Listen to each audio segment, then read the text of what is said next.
Polda Metro Jaya menunjukkan ijazah milik Joko Widodo ke Roy Suryo CS dalam gelar perkara khusus. Namun Roy Suryo tetap bergeming dan meyakini ada rekayasa dalam ijazah tersebut.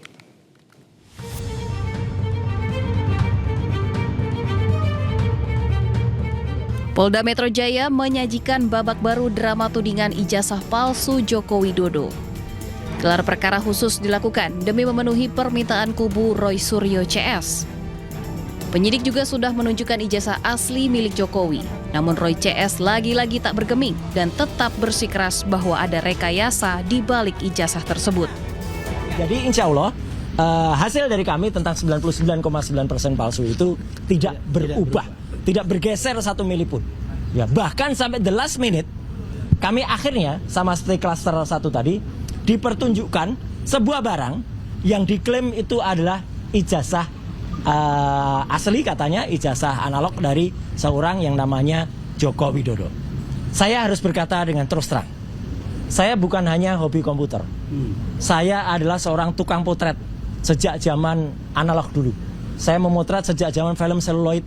Dan saya bukan hanya bekerja di lapangan sebagai tukang foto. Saya adalah orang yang juga bekerja di kamar gelap. Jadi saya mengerti bagaimana komposisi kalau misalnya kita pakai fixer, kita pakai pengembang, film itu dicuci, kemudian dicetak, kemudian kertas film apa, dan untuk pas foto yang tertempel di barang yang disebut ijazah itu, saya dengan lantang dan tegas mengatakan saya sangat ragu bahwa itu usia sudah lebih dari 40 tahun. Terlalu tajam, terlalu baru barang itu sebagai sebuah foto yang dicetak dengan kertas foto di tahun 80-an. Sementara kubu Jokowi yang diwakili kuasa hukumnya berharap gelar perkara khusus yang dilakukan sudah memenuhi keraguan kubu Roy CS. Apalagi ijazah Jokowi sudah ditunjukkan dalam gelar perkara. Highlight dari gelar perkara tersebut sebenarnya adalah telah ditunjukkan ijazah asli Pak Jokowi kepada peserta gelar, khususnya para tersangka dan kuasa hukumnya. Jadi ini yang patut mungkin kita highlight juga, bahwa semua pertanyaan yang mungkin mereka punya selama ini telah terjawab. Secara clear sudah dilihat semua ijazahnya, dari ijazah SMA dan juga ijazah kuliah S1 Pak Jokowi. Jadi saya rasa tidak perlu ada lagi keraguan apapun ataupun kesulitan mengenai penyidikan perkara ini. Sehingga harapan kami penyidikan akan jauh lebih mudah dilakukan, sehingga ini dapat segera dilimpahkan dan akan dilakukan pemeriksaan di persidangan nantinya. Selain pas foto Jokowi di ijazah yang dianggap rancu, kubu Roy CS juga menuntut proses verifikasi keaslian ijazah. Segala upaya dan tenaga yang sudah berlarut-larut di kasus ini nampaknya masih akan terus berlanjut. Tim Liputan iNews melaporkan. Tifa Uzia Tiasuma atau Dr. Tifa mengungkap transkrip nilai Presiden ke-7 Joko Widodo yang diperlihatkan saat gelar perkara di Polda Metro Jaya Senin kemarin penuh kejanggalan. Dr. Tifa mengatakan transkrip nilai Jokowi tidak sama dengan spesimen keluaran 1985 yang ia miliki sehingga dinilai cacat. Yang kami diskusikan juga soal transkrip. Ini adalah dokumen kedua yang sangat penting, ya. Sebagaimana yang kita semua lihat, bahwa transkrip nilai Joko Widodo yang disampaikan oleh Barreskrim itu transkrip nilai yang cacat karena tidak lengkap dan tidak sesuai dengan transkrip nilai dari Fakultas Kehutanan UGM di era tahun 1985. Kebetulan kami bertiga punya spesimen, transkrip nilai Fakultas Kehutanan UGM keluaran tahun 1985 yang sangat berbeda dengan transkrip nilai yang disita oleh kepolisian, ya, dan ini bisa kami buktikan nanti bahwa transkrip nilai keduanya itu betul-betul sangat berbeda. Nah, kalau transkrip nilai asli itu sangat bagus, sempurna, ya, lengkap dengan tanda tangan dari dekan dan pembantu dekan 1 dari Fakultas Kehutanan UGM. Sedangkan transkrip nilai Joko Widodo sama sekali tidak lengkap. Angka-angka nilai pun juga ditulis dengan tulisan tangan dan itu sama sekali tidak lazim untuk lulusan sarjana di Fakultas Kehutanan UGM tahun 1985 karena seharusnya angka tersebut dicetak dengan mesin ketik manual.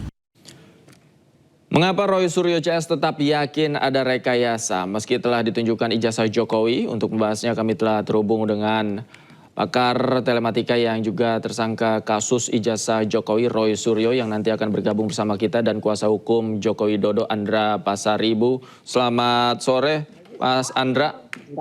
Selamat sore Mas Davi.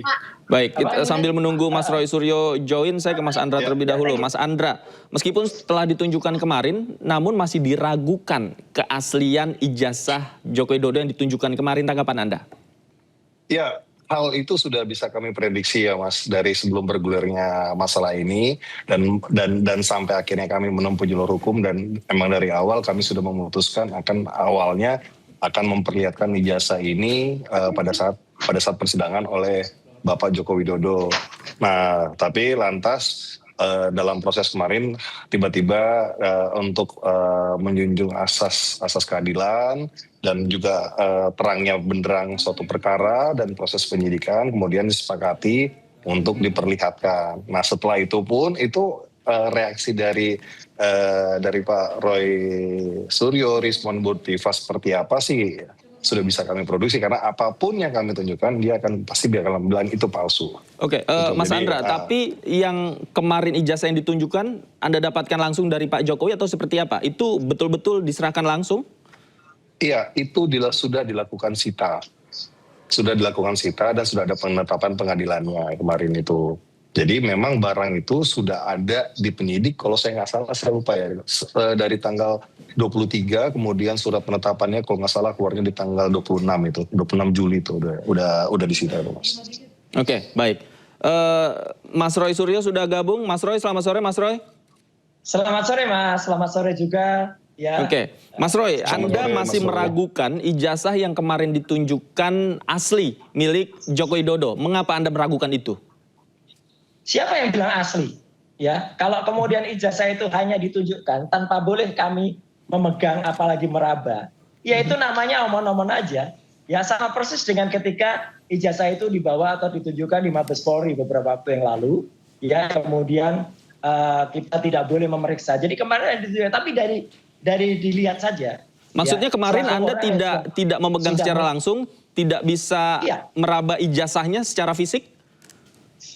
Betul, makanya kan aneh gitu loh. Ini nggak fair. Kalau mau fair, buka-bukaan taruh alat buktinya, kemudian kita boleh memeriksa. Tapi nggak usah begitu aja. Karena saya itu jadi tukang potret ya, jadi fotografer tuh sudah sejak tahun 80-an, 85 ke atas. Saya bisa tahu kok itu foto asli atau tidak. Ya, itu foto bukan dicetak secara kimia dengan kertas foto di tahun 80-an, tapi itu foto reprinting, foto baru. Karena kontrasnya tidak ada zaman dulu kontras foto seperti itu. Kontras dengan hitam seperti itu nggak ada. Dan kualitas foto tahun 85, apal tahun 90, itu kalau sudah di usia 40 tahun, itu pasti sudah mudar. Saya katakan sekali lagi, pasti sudah memudar, ya seperti ijazah-ijazah milik orang-orang yang lain. Oke. Ya, ini kok bisa sangat tajam. Kemudian logo UGM yang harusnya berwarna emas, sekali lagi nih, harusnya berwarna emas, itu kemarin salah warna, warnanya meleset tuh, warnanya coklat dan sharp. Masih tampak sekali itu, kemudian tidak ada leberan atau luberan tintanya. Padahal zaman dulu yang namanya logo itu pasti dicetak dengan emas, dan kemudian setelah lebih dari 10 tahun pasti akan melebar, dan kemudian gunanya apa kalau kita boleh lihat ijazahnya. Kalau itu dibalik, itu akan kelihatan nanti bahwa logo itu ternyata merebus kemana. Jadi ya kemarin tuh makanya kita malah semakin yakin 99,9% itu palsu, dan bahkan tadi benar ya yang disampaikan Pak Andra Render tadi bahwa apa? Bahwa 23 Juli ijazah itu konon sudah disita, disegel di kepolisian. Menariknya di bulan Oktober ada orang yang namanya Budi Ari, kemudian Freddy Damanik yang datang ke Solo ya, dan kemudian katanya diperlihatkan ijazah asli. Lah ini kan konyol banget. Mana yang diperlihatkan ijazah asli pada bulan Oktober? Kalau bulan Juli itu sudah disita. Terus minggu yang lalu, 2 minggu yang lalu di iNews, di Rakyat Bersuara, nanti malam saya juga akan di Rakyat Bersuara ya. Itu kan si Andi Aswan, itu kan bohong, bilang kalau ini di-scan dari ijazah yang asli. Dia nyekennya kapan coba? Kalau tanggal 23 Juli itu sudah disita. Katanya barusan dia nyeken. Jadi makin banyak ini mengungkap kebohongan-kebohongan, dan masyarakat makin tahu. Makin seru lah ini Mas. Untuk kemudian nanti menjadi persidangan. Ya. Oke, baik. Mas Andra, mengapa kemarin hanya Iya. ditunjukkan dan tidak diperkenankan untuk Mas Roy CS ini melihat dari dekat, kemudian paling tidak memegang kertasnya dan lain sebagainya? Oke, baik. Satu yang perlu kita ketahui ya Mas, proses gelar perkara itu tidak untuk memperlihatkan barang bukti. Itu satu dulu yang harus kita tahu. Proses gelar perkara itu untuk melihat kembali proses penyidikannya seperti apa, penerapan pasal sudah benar apa enggak dan lain sebagainya.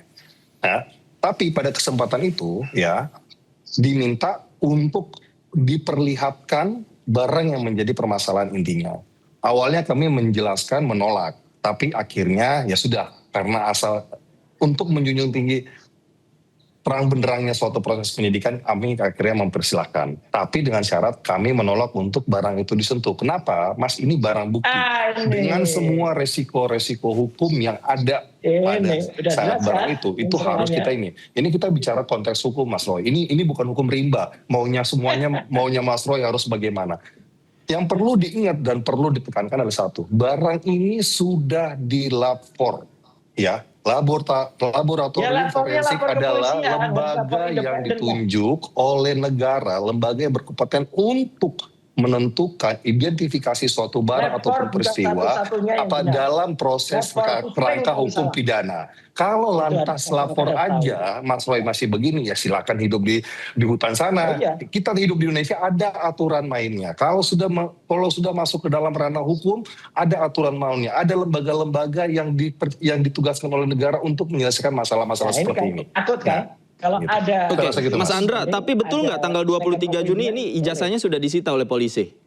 Sudah disita 23 Juli itu. Kalau saya nggak salah penetapannya di tanggal 26 ya waktu itu, Mas. Oke, Mas Roy, tanggapan Anda? Ya ini, lapor itu bukan satu-satunya legal standard ya. Di dalam kerangka kasus pidana, Mas Roy. Di dalam kerangka kasus pidana harus ada yang namanya forensik. Tidak boleh dibawa ke kepolisian. Beberapa negara yang maju kayak Amerika, Skandinavia, British itu lapornya sudah berada di independen. Oke lah kalau misalnya nanti itu diperiksa di misalnya ada institusi yang independen, BRIN misalnya. Nah itu baru, oke. Atau di kampus yang independen. Jangan UGM sudah tercemar ya. Kampus lain lah yang kemudian bisa memiliki laboratorium dan banyak. Misalnya kemarin ada teman-temannya Prof. Tono Saksono yang kemudian juga sanggup melakukan uji itu. Atau ahli dari pihak Anda. Ya Pak Andra, ahli dari pihak Anda yang kemudian nanti yang independen juga. Oke, mari kita sama-sama uji, jangan takut. Lapor itu seringkali salah kok gitu. Saya tidak mengatakan lapor selalu salah, tapi lapor kita itu banyak sekali hal-hal yang meleset ya gitu. Jadi makanya kita harus coba berpikir terbuka. Dan kemudian sekali lagi kalau 23 Juli itu konon sudah disegel. Nah ini kita minta pertanggungjawab. Kok bisa kemudian ada orang-orang termul-termul itu ya, termasuk si Budiari, Freddy Damanik, Andi Aswan, Joshua Sinambela, Roni Teguh yang katanya mendapat ijazah itu atau bisa memegang ijazah atau bisa men-scan ijazah itu. Ini kan aneh gitu. Bahkan mereka tuh memotong-motong loh dalam podcastnya. Kenapa mereka nggak kena pasal 32, 35? Si Joshua sama Roni Teguh. Ya kira-kira dari mana mereka dapat barang itu, Mas Roy, menurut Anda? Nah, gitu loh. Itu Mas. Mas Roy, dari mana artinya, menurut Anda mereka dapat barang itu? Jelas ya, makin banyak terbongkar kebohongan di sini dan ini nggak apa-apa, makin menarik untuk masyarakat. Oke. Mas Andra, tanggapan Anda? Yep. Itu silakan hal-hal itu disampaikan oleh Mas Roy ya, dan saya semakin yakin setelah diperlihatkan ijazah kemarin, hal yang terjadi sekarang juga sudah kami prediksi bahwa sampai kapanpun Mas Roy CS mungkin selalu akan menyatakan barang itu palsu. Ya sudah, kalau gitu kita teruskan aja perkara ini. Nanti kan ada forum persidangan akan membuktikan bagaimana semuanya dan apakah perbuatan Mas Roy ini dapat disangkakan dengan pasal-pasalnya yang disangkakan. Rasa begitu. Tapi tantangan untuk menguji keaslian dengan lembaga independen yang tadi disebutkan oleh Mas Roy ini, tanggapan Anda seperti apa, Mas Andra? Itu kita serahkan sepenuhnya ke dalam proses penyidikan, Mas, gitu loh. Terkait adanya lembaga-lembaga yang ditunjuk di independen itu saya rasa wewenang dari pihak kepolisian, gitu. Tapi mungkin dalam hal ini pihak kepolisian sudah merasa lapor itu sudah cukup. Ini kan, Mas, yang dipermasalahkan ini hanya ijazah, Mas. Ya, ijazah ini hanya selembar kertas yang dipermasalahkan, which is dengan Indonesia yang nggak terlalu canggih lah Mas. Kalau cuma harus melapor selembar ijazah, ya saya rasa itu bukan hal yang sulit lah. Tapi balik lagi Mas gitu loh. Kalau memang kita memang bernegara yang baik ya kita ikutin aturan mainnya gitu loh. Kalau sampai negara pun dibilang bohong ya saya udah no comment gitu. Oke. Mas Roy, tadi kata Mas Andra ijazahnya langsung ijazah yang kemarin diperlihatkan asli loh, langsung diserahkan dari Pak Joko Widodo, Mas Roy. Ya, karena gini lah, ini nggak apa-apa. Kenapa saya bilang bohong ya, atau 99,9% bohong ijazah. Dari melapornya aja udah jelas bohong. Ya, dia mengatakan dia hanya melaporkan kejadian. Kemarin selain ijazah kan kita diperlihatkan LP laporannya. Itu ternyata tercantum jelas sejak tanggal 30 April. Joko Widodo itu sudah menyebutkan pasal-pasalnya. Saat apa? Pasal 310, 311, 27A, 28, kemudian pasal 32, 35 yang itu jahat sekali itu 32, 35. Dituduh saya merekayasa melakukan editing. Mana yang melakukan rekayasa editing? Justru kalau baca betul pasal 35, itu adalah artinya barang yang tadinya tidak benar atau palsu dibuat seolah-olah menjadi palsu. Berarti Jokowi akui ijazah itu nggak palsu, ijazah itu palsu. Kemudian saya mengatakan tidak palsu. Ini kan kebolak-balik. Cara baca undang-undangnya saya salah. Ya, kenapa? Saya yang membuat undang-undang itu loh, 32, 35 itu, undang-undang ITE itu. Dan nanti ada satu profesor yang juga dulu di pemerintah selama puluhan tahun yang ikut juga membuat undang-undang itu. Itu nanti juga akan bersaksi tentang penyesatan atau penyelundupan undang-undang ITE dalam kasus ini. Jadi nanti makin jelas lah ngawurnya perkara ini dan makin jelas biar masyarakat makin menilai bahwa ijazah yang kemarin ditampilkan sosok yang disebut ijazah itu adalah 99,9% palsu meskipun disebut-sebut nampak watermarknya, tapi watermarknya tidak seperti ijazah lain yang sangat-sangat jelas. Kemarin itu sangat tipis dan ini kontras dengan fotonya. Kalau tipisnya watermark itu seiring dengan usia, harusnya fotonya juga memudar. Fotonya tidak, fotonya tajam sekali seperti reprinting tinta inkjet itu loh. Jadi aneh banget ini. Sebuah pas foto yang dicetak tahun 85 kualitasnya seperti inkjet sekarang. Itu clear banget. Mas Andra, sekarang ijazahnya ada di mana dan nanti ketika prosesnya di pengadilan mungkin akan diminta diperlihatkan lagi, artinya barang yang sama yang kemarin diperlihatkan ini akan ditunjukkan kembali Mas Andra? Tentunya Mas, sekarang barangnya masih ada di pihak penyidik. Betul, nanti pun persidangan pada saat berkas dinyatakan lengkap dan siap disidangkan pada saat P21 nanti tersangka beserta barang bukti akan dilaporkan ke kejaksaan untuk dilakukan persidangan. Jadi selama itu barang itu akan tetap ada di penyidik dan kemudian akan diserahkan kepada kejaksaan untuk digunakan pada saat persidangan. Oke, baik kita nantikan nanti prosesnya seperti apa. Mas. Terima kasih Mas Andra, Mas Roy juga terima kasih banyak sudah bergabung bersama kami di Anyo Sore. Sehat selalu Bapak-bapak. Selamat sore. Mas, terima kasih.